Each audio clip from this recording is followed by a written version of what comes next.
Smart Ideas avec BNP Paribas. Découvrez des entreprises à impact positif.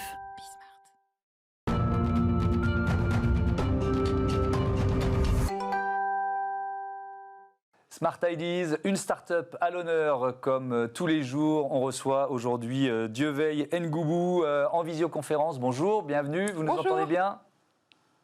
Bonjour, merci. Ah oui, je vous entends très bien. Ça marche. Vous êtes le cofondateur d'Umoja. C'est donc une marque de sneakers végétales. Vous l'avez créé quand et pourquoi surtout ? On a créé Umoja en 2018. On est parti de la problématique qu'il existait des savoir-faire traditionnels en Afrique subsaharienne qui étaient en perte de vitesse à cause de la concurrence agressive de certains produits industriels. Mais à côté de ça, on a aussi l'industrie de la mode qui est l'une des industries les plus polluantes avec un impact humain et écologique. Donc l'objectif en créant cette chaussure, c'était de résoudre cette problématique humaine et écologique pour faire des chaussures végétales et différentes. Alors justement, parlez-nous des matériaux que vous utilisez. D'où viennent-ils ? On s'est rendu compte que pour faire une chaussure, il y a entre 20 et 40 matériaux qui rentrent dans le processus de production d'une chaussure. Et ces matériaux sont principalement issus de l'industrie du pétrole. Ce qui fait qu'en fin de vie, on a un gros problème au niveau du recyclage. Donc, partant de ce constat, on a décidé de privilégier uniquement des fibres naturelles végétales. Et là, on est sur 4 matières, du coton bio, du chanvre, du lin et du lait d'EVA. Et ces 4 matériaux, leur processus de recyclage et leur fin de vie sont maîtrisés. Ce qui fait qu'une fois qu'on arrive en fin de vie de la chaussure, il n'y a pas du tout de problème pour l'environnement. De quel pays viennent-ils du coup ces produits, ces matières premières plutôt ? On a du coton bio qui est filé, teinté, tissé au Burkina Faso, produit sans engrais, sans pesticides, sans moyens motorisés. On a du lin et du chanvre qui viennent de France. On a du lait d'EVA qui vient d'Indonésie, mais qui est travaillé en France pour faire des semelles. Alors c'est vrai que ce secteur des baskets, des sneakers, il est en pleine ébullition. On reçoit ici même pas mal de marques qui sont sur une démarche qui se rapproche de la vôtre. Comment vous vous différenciez ? C'est pas si facile, j'imagine, de se différencier dans un secteur qui met l'accent sur l'éco-responsabilité. Exactement. Comme vous l'avez dit, le milieu de la chaussure, le secteur de la chaussure est déjà hyper concurrentiel. Et aujourd'hui, on voit de plus en plus de marques émerger dans la chaussure éco-responsable.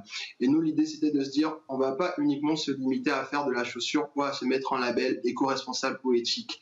L'idée, c'est vraiment de faire un projet holistique qui prend en compte toutes les personnes qui sont dans la chaîne de production, mais aussi les matières qui rentrent dans le processus de production. Pour que la personne, le consommateur final qui achète son produit, non seulement il y a une exigence esthétique, mais que derrière, il est sûr que les personnes qui rentrent dans le processus de production sont rémunérées de manière juste et que la chaussure en fin de vie ne posera pas un problème pour l'environnement. Donc c'est vraiment de prendre en compte toutes les étapes de production dans le processus de fabrication de la chaussure. Donc justement, si on rentre dans le détail de votre politique sociale, qui a l'air d'être engagée aussi, cela concerne principalement la rémunération ? Principalement la rémunération, parce qu'aujourd'hui, quand on parle d'éco-responsabilité, d'éthique, on se base uniquement sur du coton bio, sur du made in France. Mais on oublie souvent les acteurs qui sont dans la chaîne de production. Et dans la chaîne de production, il y a des artisans, déjà, il y a des agriculteurs d'abord qui cultivent la matière première. Ensuite, on a des artisans, on a des ouvriers.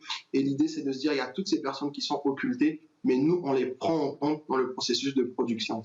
Et alors, vous les produisez où, au final, vos sneakers ? Il y a 3 pays qui rentrent dans le processus de production de ces sneakers. On a le coton qui vient du Burkina Faso et le tissage. On a du lin, du chanvre, des lacets, des semelles qui sont fabriquées en France.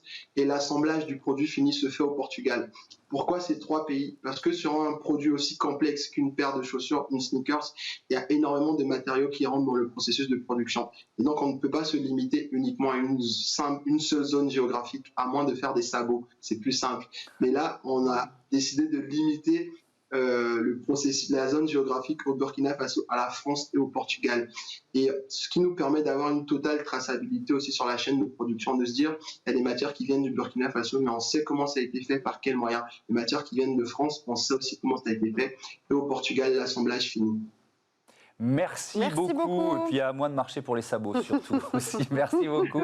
Longue vie à Umoja. Merci d'avoir participé à Smart Impact. Merci Émilie. Merci, On se retrouve Thomas. vendredi prochain, bientôt. évidemment, pour un nouveau grand entretien. Moi, je vous donne rendez-vous demain pour Smart Future, l'émission des entreprises qui innovent. Salut à toutes et à tous.